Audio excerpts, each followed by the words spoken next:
अथ विंशोऽध्यायः 20वां अध्याय। भगवान वामन जी का विराट रूप होकर दो ही पग से पृथ्वी और स्वर्ग को नाप लेना।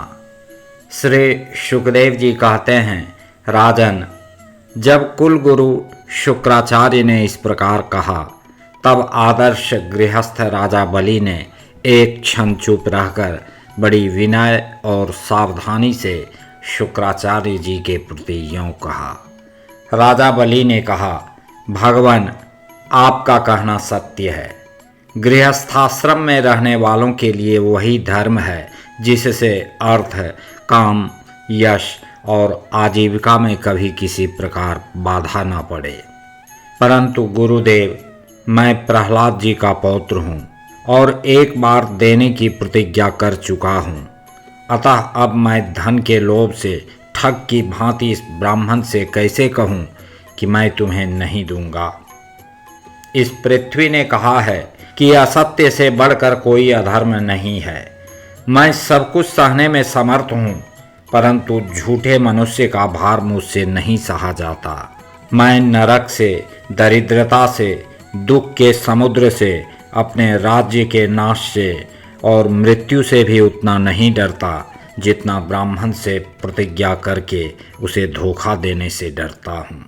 इस संसार में मर जाने के बाद धन आदि जो वस्तुएं साथ छोड़ देती हैं, यदि उनके द्वारा दान आदि से ब्राह्मणों को भी संतुष्ट न किया जा सका तो उनके त्याग का लाभ ही क्या रहा।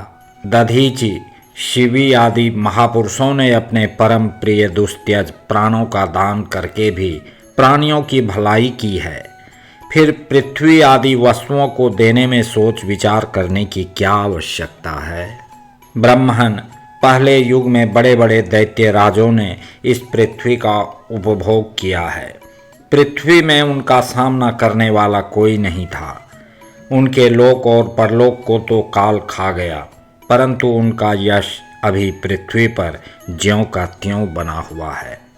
गुरुदेव, ऐसे लोग संसार में बहुत हैं जो युद्ध में पीठ न दिखाकर अपने प्राणों की बलि चढ़ा देते हैं, परंतु ऐसे लोग बहुत दुर्लभ हैं जो सत्पात्र के प्राप्त होने पर श्रद्धा के साथ धन का दान करें।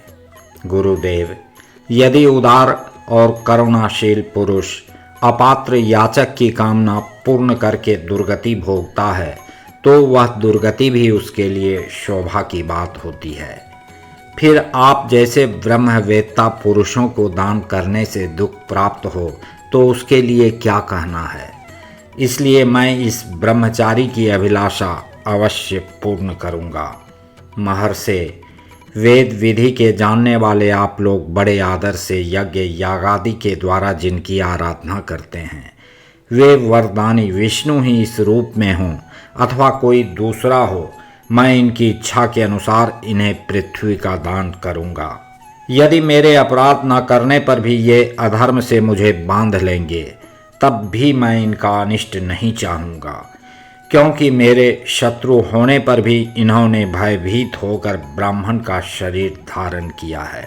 यदि ये पवित्र कीर्ति भगवान विष्णु ही हैं तो अपना यश नहीं खोना चाहेंगे, अर्थात अपनी मांगी हुई वस्तु लेकर ही रहेंगे। मुझे युद्ध में मारकर भी पृथ्वी छीन सकते हैं, और यदि कदाचित ये कोई दूसरे ही हैं तो मेरे बाणों की चोट से सदा के लिए रणभूमि में सो जाएंगे। श्री शुकदेव जी कहते हैं, जब शुक्राचार्य ने देखा कि मेरा यह शिष्य गुरु के प्रति अश्रद्धालु है तथा मेरी आज्ञा का उल्लंघन कर रहा है, तब दैव की प्रेरणा से उन्होंने राजा बलि को शाप दे दिया। यद्यपि वे सत्य प्रतिज्ञ और उदार होने के कारण शाप के पात्र नहीं थे। शुक्राचार्य जी ने कहा, मूर्ख, तू है तो अज्ञानी, परंतु अपने को बहुत बड़ा पंडित मानता है। तू मेरी उपेक्षा करके गर्व कर रहा है। तूने मेरी आज्ञा का उल्लंघन किया है, इसलिए शीघ्र ही तू अपनी लक्ष्मी खो बैठेगा। राजा बलि बड़े महात्मा थे। अपने गुरुदेव के शाप देने पर भी वे सत्य से नहीं डिगे। उन्होंने वामन भगवान की विधि पूर्वक पूजा की और हाथ में जल लेकर 3 पग भूमि का संकल्प कर दिया। उसी समय राजा बलि की पत्नी विंध्यावली, जो मोतियों के गहनों से सुसज्जित थी, वहां आई। उसने अपने हाथों वामन भगवान के चरण पखारने के लिए जल से भरा सोने का कलश ला कर दिया। बलि ने स्वयं बड़े आनंद से उनके सुंदर सुंदर युगल चरणों को धोया और उनके चरणों का वह विश्व पावन जल अपने सिर पर चढ़ाया। उस समय आकाश में स्थित देवता, गंधर्व, विद्याधर, सिद्ध, चारण सभी लोग राजा बलि के इस अलौकिक कार्य तथा सरलता की प्रशंसा करते हुए बड़े आनंद से उनके ऊपर दिव्य पुष्पों की वर्षा करने लगे। एक साथ ही हजारों दुंदुभियां बार बार बजने लगीं। गंधर्व, किमपुरुष और किन्नर गान करने लगे। इन उदार शिरोमणि बलि ने ऐसा काम कर दिखाया जो दूसरों के लिए अत्यंत कठिन है। देखो तो सही, इन्होंने जानबूझकर अपने शत्रु को 3 लोकों का दान कर दिया। इसी समय एक बड़ी अद्भुत घटना घट गई। अनंत भगवान का वह त्रिगुणात्मक वामन रूप बढ़ने लगा। वह यहाँ तक बढ़ा कि पृथ्वी, आकाश, दिशाएं, स्वर्ग, पाताल, समुद्र, पशु पक्षी, मनुष्य, देवता और ऋषि सब के सब उसी में समा गए। ऋत्विज, आचार्य और सदस्यों के साथ बलि ने समस्त ऐश्वर्यों के एकमात्र स्वामी भगवान के उस त्रिगुणात्मक शरीर में पंचभूत, इंद्रिय, उनके विषय, अंतःकरण और जीवों के साथ वह संपूर्ण त्रिगुणमय जगत देखा।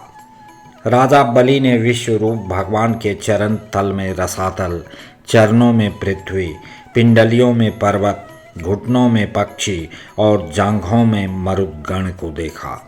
इसी प्रकार भगवान के वस्त्रों में संध्या, गुह्य स्थानों में प्रजापतिगण, जघन स्थल में अपने सहित समस्त असुरगण, नाभि में आकाश, कोख में 7 समुद्र और वक्षस्थल में नक्षत्र समूह देखे। उन लोगों को भगवान के हृदय में धर्म, स्तनों में ऋत अर्थात मधुर और सत्य वचन, मन में चंद्रमा, वक्षस्थल पर हाथों में कमल लिए लक्ष्मी जी, कंठ में सामवेद और संपूर्ण शब्द समूह उन्हें दिखे। बाहुओं में इंद्रादि समस्त देवगण, कानों में दिशाएं, मस्तक में स्वर्ग, केशों में मेघमाला, नासिका में वायु, नेत्रों में सूर्य और मुख में अग्नि दिखाई पड़े। वाणी में वेद, रसना में वरुण, भौहों में विधि और निषेध, पलकों में दिन और रात, विश्व रूप के ललाट में क्रोध और नीचे के होठ में लोभ के दर्शन हुए। वाणी में वेद, रसना में वरुण, भौहों में विधि और निषेध, पलकों में दिन और रात, विश्व रूप के ललाट में क्रोध और नीचे के होठ में लोभ के दर्शन हुए। परीक्षित, उनके स्पर्श में काम, वीर्य में जल, पीठ में अधर्म, पद विन्यास में यज्ञ, छाया में मृत्यु, हंसी में माया और शरीर के रोमों में सब प्रकार की औषधियाँ थीं। उनकी नाड़ियों में नदियाँ, नखों में शिलाएं और बुद्धि में ब्रह्मा, देवता एवं ऋषिगण दिख पड़े। इस प्रकार वीरवर बलि ने भगवान की इंद्रियों और शरीर में सभी चराचर प्राणियों का दर्शन किया। परीक्षित, सर्वात्मा भगवान में यह संपूर्ण जगत देखकर सबके सब दैत्य अत्यंत भयभीत हो गए। इसी समय भगवान के पास असह्य तेज वाला सुदर्शन चक्र, गरजते हुए मेघ के समान भयंकर टंकार करने वाला शार्ंग धनुष, बादल की तरह गंभीर शब्द करने वाला पांचजन्य शंख, विष्णु भगवान की अत्यंत वेगवती कौमोद की गदा, 100 चंद्राकार चिन्हों वाली ढाल और विद्याधर नाम की तलवार, अक्षय बाणों से भरे 2 तरकश तथा लोकपालों के सहित भगवान के सुनंद आदि पार्षदगण सेवा करने के लिए उपस्थित हो गए। उस समय भगवान की बड़ी शोभा हुई। मस्तक पर मुकुट, बाहुओं में बाजूबंद, कानों में मकराकृति कुंडल, वक्षस्थल पर श्रीवत्स चिन्ह, गले में कौस्तुभ मणि, कमर में मेखला और कंधे पर पीतांबर शोभायमान हो रहा था। वे 5 प्रकार के पुष्पों की बनी वनमाला धारण किए हुए थे, जिस पर मधुलोभी भौरे गुंजार कर रहे थे। उन्होंने अपने एक पग से बलि की सारी पृथ्वी नाप ली, शरीर से आकाश और भुजाओं से दिशाएं घेर लीं। दूसरे पग से उन्होंने स्वर्ग को भी नाप लिया। तीसरा पैर रखने के लिए बलि की तनिक सी भी कोई वस्तु ना बची। भगवान का वह दूसरा पग ही ऊपर की ओर जाता हुआ महरलोक, जनलोक और तपलोक से भी ऊपर सत्यलोक में पहुंच गया।